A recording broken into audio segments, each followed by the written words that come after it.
there, Booktube. Welcome back to my channel. It is Monday, August 27th, and the Women in Translation Readathon is currently underway.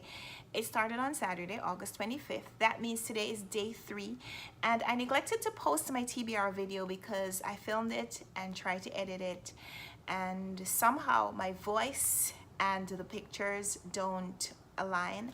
And I wasn't sure why that was. So I decided that rather than subject you to a video that was audio-visually disconnected, I would just record a new video. I still haven't found all the books to meet all the challenges for the readathon, and I'm just going to share with you some of the books that I plan to read this week and what challenges they meet. I'm going to tell you first, of course, just in case you haven't watched the previous videos, what the challenges are and what the books that I have chosen to meet them, some of which I have in hand right now and some of which I'm still hoping to get my hands on before the end of the week. So the challenges are to read something that is not a novel. I selected Elena Ferrante's essays and I requested it from the library. Hopefully I'll get it before Friday. So I don't have that book yet.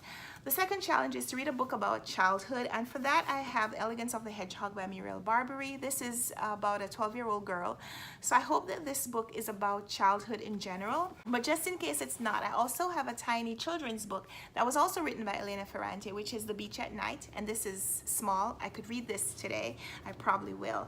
And challenge number 3 is to read a book with red on the cover, and for that I have Herta Muller's The Fox Was Ever the Hunter. I'm doing a buddy read of this one with Sean over at Sean the Book Maniac, and so I'm pretty confident that I'll finish this week. It is a collection of linked stories, and some of the stories are very visually profound, and so it's taken me a long time to get this far, which is almost nowhere, but I'm reading that this week. Other books that I have that are on my stacks that have red on the cover, I have The Convenience Store Woman by Sayaka Murata. This looks like red, right? Also have The Girl Who Wrote Loneliness by Kyung-Suk Shin.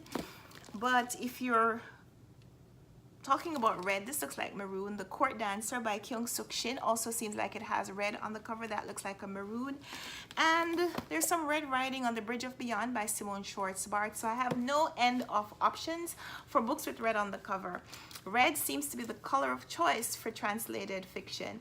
Challenge number 4 is to read a book that was translated from a language that you haven't read a text translated from that language before. And I'm not quite sure what languages I've read from. I know I've read a lot of books that were written in Korean and Japanese and French and Italian, but I'm not sure if I've read from German before, which if I haven't, then this book would meet that challenge. But other than that, I have a couple of other books that I've requested from the library, and hopefully I'll find something that is from a different language. For the bonus prompts, the first one is to read a book that was translated posthumously, and for that I've selected Death in Spring by Merce Rodero, I think her name is. I saw that one selected by Kendra Winchester, who's one of the hosts for the readathon, and so I requested that from the library. Hopefully that will come in as well. And the second bonus prompt is to read a text that was written by a Nobel Laureate. Herta Muller won the Nobel Prize in 2009, I think. I also have a couple of books requested from the library, one of which is Svetlana Alexievich's Notes from Chernobyl. She also won the Nobel Prize, and I have another book requested from her. So those are the books that I have that meet some of those challenges. Other books that I have that meet no challenges, I have Go Went Gone by Jenny Erpenbeck. This is one of the nominees for the Man Booker International Prize from 2017, and I didn't read it last year, so now seems like as good a time as any to dive into this one.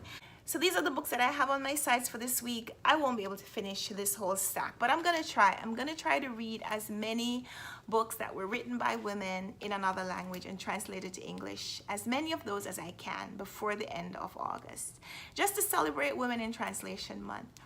And so let me know in the comments if you're also doing the same. Even if you're reading just one book that was translated, written by a woman and translated to English, let me know about it. So we'll talk in the comments, and until next time, happy reading. Bye.